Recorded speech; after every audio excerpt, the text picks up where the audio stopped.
नमस्कार दोस्तों, स्वागत है आपका शिव कृपाल शर्मा यूट्यूब स्टोरी चैनल में। दोस्तों, आज हम आपको बताएंगे कम बोलने वाले लोग कैसे होते हैं। आचार्य चाणक्य ने मनुष्य को चेतावनी देकर स्पष्ट भाषा में नीतियों की रचना की है, जो साधारण मानव भी आसानी से समझकर जीवन में कठिनाइयों से बच सकता है।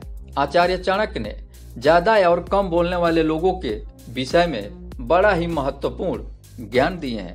आचार्य चाणक्य के अनुसार ज्यादा बोलने वाले लोग कौवे के समान होते हैं और कम बोलने वाले लोग कोयल के समान होते हैं।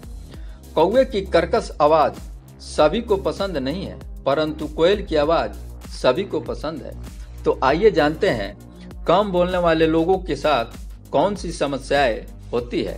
पहली बात, कम बोलने वाले लोगों को दुनिया मजाक उड़ाती है, क्योंकि ये पलट कर जवाब नहीं देंगे। यह ऐसा करना पसंद नहीं करते हैं। वैसे इनका मजाक उड़ाने वाले लोग स्वयं किसी काम के नहीं होते हैं, लेकिन इन्हें कम बोलने वाले की शांत स्वभाव का फायदा उठाना आता है। कम बोलने वाले लोग विवाद में पड़ना पसंद नहीं करते हैं, इसी कारण यह पलटकर जवाब नहीं देते और सुखी रहते हैं। दूसरी बात, अपने हक के लिए लड़ नहीं पाते हैं।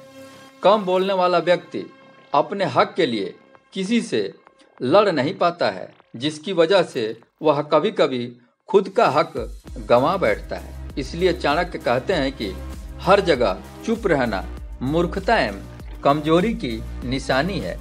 जहां बाड़ी की जैसी जरूरत है, वैसा ही इसका उपयोग करना चाहिए। तीसरी बात, गुस्सा नहीं कर पाते हैं। कम बोलने वाले लोग अपने गुस्से को मन में ही दबा कर रखते हैं और चुपचाप सहन करते हैं। यह किसी को अशब्द से बातें नहीं करना चाहते हैं, इसी कारण से अपने गुस्से को दबा कर रखते हैं, जिससे बाद में काफ़ी परेशानियां होती है। चौथी बात, फायदा उठाना आसान होता है। वैसे कम बोलने वाले लोगों को मतलबी कहा जाता है, लेकिन असलियत में यह लोग अच्छे और दयालु स्वभाव के होते हैं। ये किसी मुसीबत में पड़ना नहीं चाहते हैं, इसी कारण यह लोग दूसरों से दूरी बनाकर रहते हैं। आचार्य चाणक्य ने कम बोलने वाले लोगों की तुलना कोयल से की है और अधिक बोलने वाले लोगों को कौवे से की है। आचार्य चाणक्य के अनुसार कोयल तब तक मौन रहकर दिनों को बिताती है जब तक कि उसकी मधुर वाणी नहीं फूट पड़ती, लेकिन कौवे की सुर मधुर ना होकर भी वह चिल्लाता रहता है और दूसरे पंछियों पर हावी हो जाता है। चाणक्य के अनुसार मनुष्य को कभी भी अधिक सीधा नहीं होना चाहिए।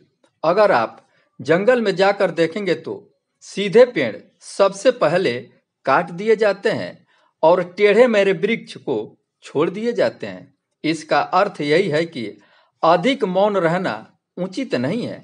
आवश्यकता पड़ने पर विशालकाय सागर के समान मनुष्य अपनी मर्यादाएं और सीमाओं को लांघकर अपनी वीरता दिखानी चाहिए, किंतु आवश्यकता ना हो तो मूर्खतापूर्वक किसी बचाल की तरह अपनी वाणी का दुरुपयोग नहीं करना चाहिए। जिस प्रकार सागर में सैकड़ों पत्थर फेंकने पर सागर में तूफान नहीं आता है, इसी प्रकार अपनी वाणी का सही इस्तेमाल करना चाहिए। जहां आवश्यक हो वहीं पर चुप रहना चाहिए और जहां पर बोलने की जरूरत हो वहां पर बोलना चाहिए। दोस्तों, अगर आप कम बोलते हैं तो भी आपके लिए नुकसानदायक है और अधिक बोलते हैं तो भी आपके लिए नुकसानदायक है। आचार्य चाणक्य का मानना है कि आप अपने हक के लिए लड़ना सीखिए, क्योंकि अपना हक छोड़ने वाला मनुष्य कहीं का नहीं रह पाता है। इसलिए उस स्थान पर आपको बोलना चाहिए जहां पे आपका हक आपसे छीना जा रहा हो, वहां पे आपको बिल्कुल चुप नहीं रहना चाहिए।